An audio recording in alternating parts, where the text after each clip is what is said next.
Bangalore bulls team PKL season 12க்காக ஒரு சில தமிழக வீரர்களை சைன் பண்ணுறதுக்கு வாய்ப்புகள் அதிகமாக இருக்குது. ஸோ யார் என்னங்கிற எல்லா விஷயத்தையும் பார்க்கலாம். அண்ட் அது மட்டும் இல்லாமல் உமன்ஸ் வேர்ல்டு கப் வந்து பார்த்தீங்கன்னா நடக்க போகுது. அதுக்கு ரிலேட்டடாக ஒரு சில அப்டேட்ஸ் கிடச்சிருக்கு. என்ன எதுங்கிற எல்லா விஷயத்தையும் டீட்டெயில்டாக பார்க்க போகிறோம். வீடியோ ஸ்கிப் பண்ணாமல் பாருங்கள். புதுசாக வந்து பார்க்குறீங்கன்னா சேனலை சப்ஸ்கிரைப் பண்ணிவிட்டு இந்த வீடியோக்கு ஒரு லைக் கொடுத்துக்கோங்க. உமன்ஸ் கபடி வேர்ல்டு கப் இந்த வாட்டி இந்தியா தான் ஹோஸ்ட் வந்து பண்ணுறாங்க. பீகாரில் வச்சு நடக்குது. ஜூன் 1ஆம் தேதியிலேருந்து 13ஆம் தேதி வரைக்கும் நடக்க போகுது. இந்த ஒரு டோர்னமெண்ட்டில் இந்தியன் டீம் பார்ட்டிசிபேட் பண்ணுறாங்க. ஆனால் அதில் இந்தியன் டீமுக்கு பிளேயர்ஸ் செலக்ட் பண்ணுறதுக்கான ப்ரிப்பரேஷன் கேம்ப் இப்போதைக்கு நடந்துட்டு இருக்கு. ஆனால் அதில் தமிழகத்தை சேர்ந்த ஒரே ஒரு வீராங்கனை மட்டும் இருக்காங்க, ஸ்னேகா அவங்க மட்டும் இருக்காங்க. அண்ட் ப்ரிப்பரேஷன் கேம்போட ரிசல்ட் கூடிய சீக்கிரம் அறிவிச்சிருவாங்க. ஓகேங்களா?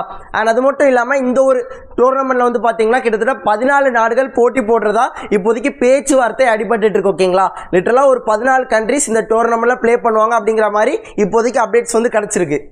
பிசி ரமேஷ் வந்த உடனே அவரோட சம்பவத்தை வந்து ஸ்டார்ட் பண்ண ஆரம்பிச்சிட்டாருங்க. ஸோ பெங்களூர் டீமுக்கு ஹெட் கோச் ஆன உடனே ஒரு ட்ரையல்ஸை வந்து நடத்திட்டார் பெங்களூரில். அண்ட் அந்த ஒரு ட்ரையல்ஸில் நிறைய பேர் வந்து பார்ட்டிசிபேட் பண்ணிட்டாங்க. தமிழ்நாட்டிலேருந்தும் நிறைய பேர் வந்து போயிருந்தாங்க.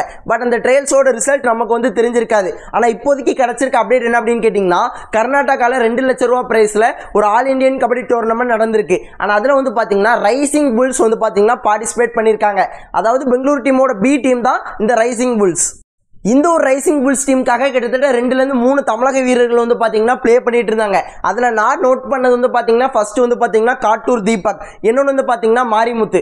தீபக்கை பொறுத்தல வந்து பார்த்தீங்கன்னா சீனியர் நேஷனல்ஸ் வந்து ப்ளே பண்ணி கொடுத்தாரு. அண்ட் அதன் பிறகு பழனி டஸ்கர்ஸ் டீமுக்கு வருவார்னு நினச்சோம். பட் அவரால் வர முடியல. அண்ட் இப்போதைக்கு இந்த ஒரு டோர்னமெண்ட்டில் ரைசிங் புல்ஸ் டீமுக்காக ப்ளே பண்ணிட்டு இருக்காரு. மாரிமுத்தை பொறுத்தளவு இதுக்கு முன்னாடி பிகேஎல் ஜெய்ப்பூர் டீமில் வந்து பிகேஎல் சீசன் 9ல் வந்து இருந்திருக்காரு. அண்ட் இப்போ இந்த டோர்னமெண்ட்டில் ரைசிங் புல்ஸ் டீமுக்காக ப்ளே பண்ணி கொடுத்துட்டு இருக்காரு. ரைசிங் புல்ஸ் டீமுக்காக ப்ளே பண்ணதுனால மட்டும் இவங்களை பெங்களூர் டீமுக்கு டேரெக்டாக கொண்டு போயிடுவாங்களான்னு கேட்டிங்கன்னா கரெக்டாக தெரியல.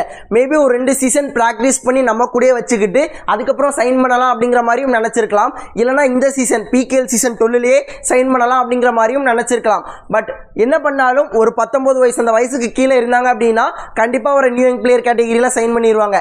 இல்லை அதுக்கு மேலே இருந்துச்சு அப்படின்னா ஆப்ஷனில் பேர் கொடுக்க வச்சு அங்கேருந்து எடுத்துப்பாங்க. அண்ட் எதுவுமே என்னால் கேரண்டியாக சொல்ல முடியாது. பெங்களூர் டீமோட பி டீமுக்கு லோக்கல் டோர்னமெண்ட்ஸில் ப்ளே பண்ணுறாரு. ஸோ பெங்களூர் டீம் போகிறதுக்கு வாய்ப்புகள் அதிகமாக இருக்குது. பட் எதுவுமே என்னால் கேரண்டியாக சொல்ல முடியாது. ஸோ ஐபிஎல் முடிஞ்ச பிறகு எல்லா அப்டேட்ஸும் கண்டினியூஸாக வர ஆரம்பிச்சிரும். அண்ட் அதன் பிறகு இதை பற்றி நமக்கு கண்டிப்பாக அப்டேட் வந்து கிடைக்கும். ஸோ நான் எதுவுமே கேரண்டியாக சொல்ல முடியாதுங்க. அண்ட் வீடியோவில் தான் இவ்வளோ நேரம் வீடியோ ஸ்கிப் பண்ணாமல் பார்த்து உங்கள் எல்லாருக்குமே நன்றி. இதே போல நல்ல வீடியோவில் நாளைக்கு பார்க்குறேன். இது வரைக்கும் டாட்டா பாபாய், see you நண்பா.